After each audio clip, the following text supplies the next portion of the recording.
Kennedy, do solemnly swear I, John Fitzgerald Kennedy, do solemnly swear that you will faithfully execute the office of President of the United States that I will faithfully execute the office of President of the United States and will, to the best of your ability, and will, to the best of my ability, preserve, protect, and defend the Constitution of the United States. preserve, protect, and defend the Constitution of the United States. So help you God. So help me God.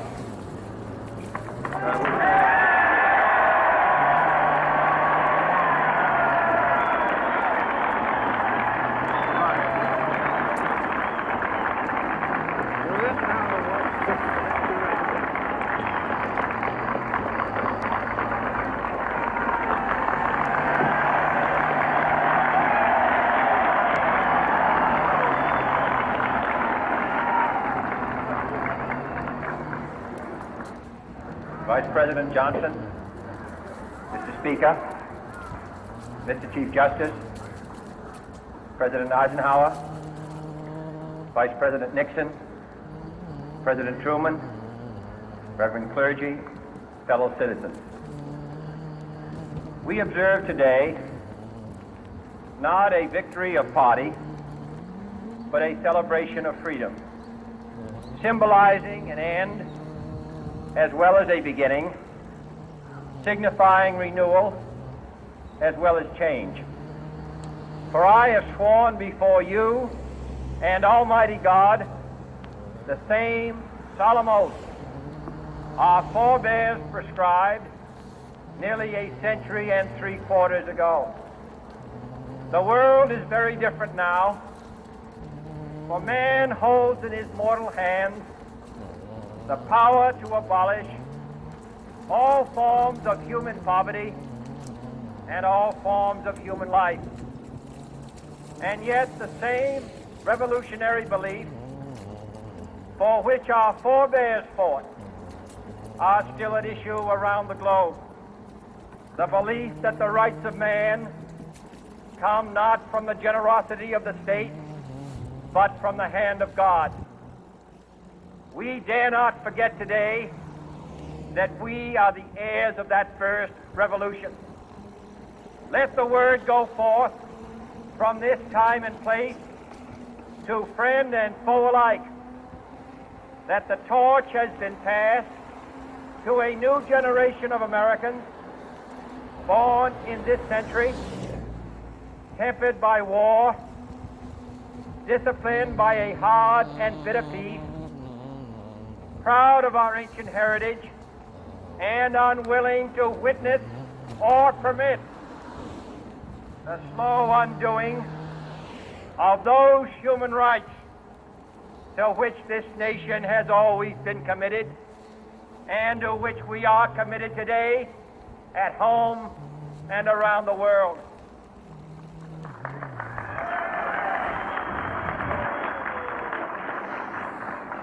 Let every nation know, whether it wishes us well or ill, that we shall pay any price, bear any burden, meet any hardship, support any friend, oppose any foe, to assure the survival and the success of liberty.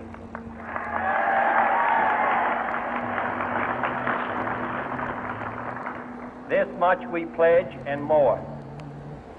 To those old allies whose cultural and spiritual origins we share, we pledge the loyalty of faithful friends. United, there is little we cannot do in a host of cooperative ventures. Divided, there is little we can do, for we dare not meet a powerful challenge at odds and split asunder. To those new states whom we welcome to the ranks of the free, we pledge our word that one form of colonial control shall not have passed away merely to be replaced by a far more iron tyranny. We shall not always expect to find them supporting our view, but we shall always hope to find them strongly supporting their own freedom and to remember that in the past, those who foolishly sought power by riding the back of the tiger ended up inside.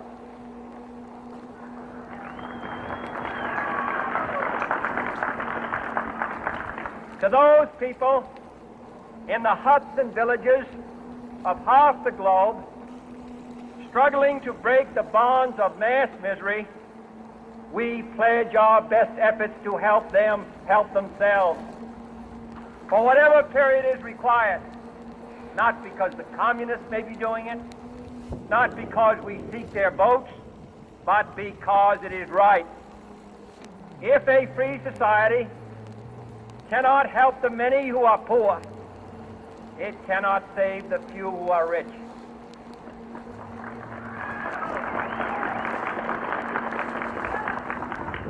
To our sister republic, south of our border, we offer a special pledge to convert our good words into good deeds, in a new alliance for progress, to assist free men and free governments in casting off the chains of poverty.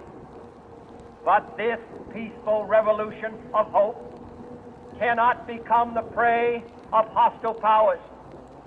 Let all our neighbors know that we shall join with them to oppose aggression or subversion anywhere in the Americas. And let every other power know that this hemisphere intends to remain the master of its own house.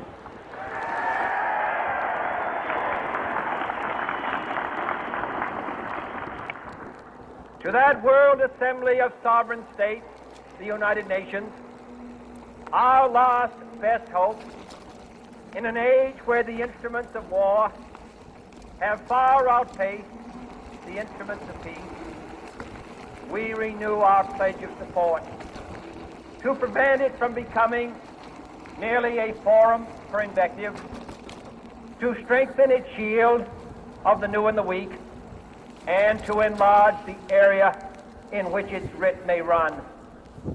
Finally, to those nations who would make themselves our adversary, we offer not a pledge, but a request that both sides begin anew the quest for peace. Before the dark powers of destruction, unleashed by science, engulf all humanity in planned or accidental self-destruction. We dare not tempt them with weakness, for only when our arms are sufficient beyond doubt can we be certain beyond doubt that they will never be employed. But neither can two great and powerful groups of nations take comfort from our present course, both sides overburdened by the cost of modern weapons, both rightly alarmed by the steady spread of the deadly atom, yet both racing to alter that uncertain balance of terror that stays the hand of mankind's final war. So let us begin anew, remembering on both sides that civility is not a sign of weakness, and sincerity is always subject to proof. Let us never negotiate out of fear, but let us never fear to negotiate.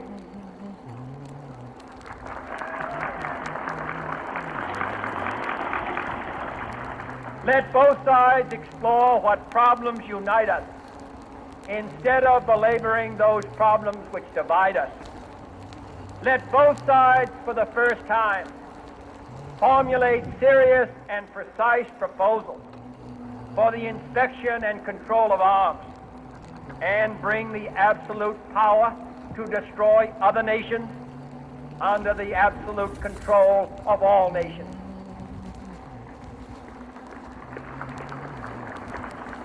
Let both sides seek to invoke the wonders of science instead of its terrors.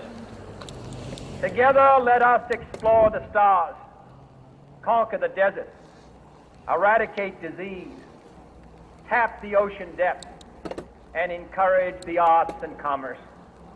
Let both sides unite to heed in all corners of the earth the command of Isaiah to undo the heavy burden and let the oppressed go free.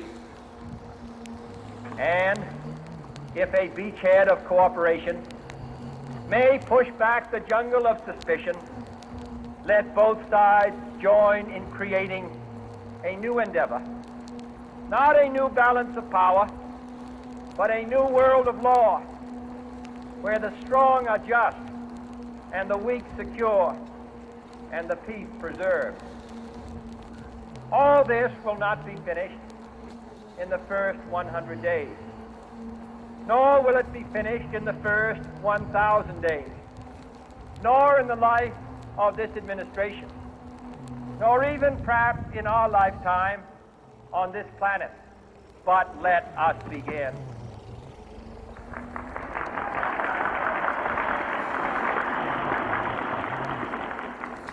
In your hands, my fellow citizens, more than mine, will rest the final success or failure of our course. Since this country was founded, each generation of Americans has been summoned to give testimony to its national loyalty. The graves of young Americans who answered the call to service surround the globe. Now the trumpet summons us again, not as a call to bear arms, though arms we need, not as a call to battle, though in battle we are, but a call to bear the burden of a long twilight struggle, year in and year out, rejoicing in hope, patient in tribulation, a struggle against the common enemies of man, tyranny, poverty, disease, and war itself. Can we forge against these enemies a grand and global alliance, north and south, east and west, that can assure a more fruitful life for all mankind? Will you join in that historic effort?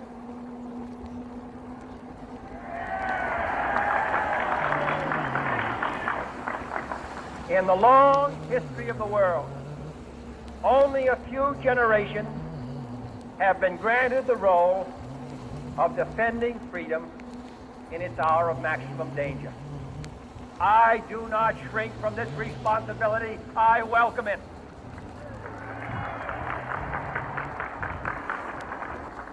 I do not believe that any of us would exchange places with any other people or any other generation. The energy, the faith,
사업계획서를 가지고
나나나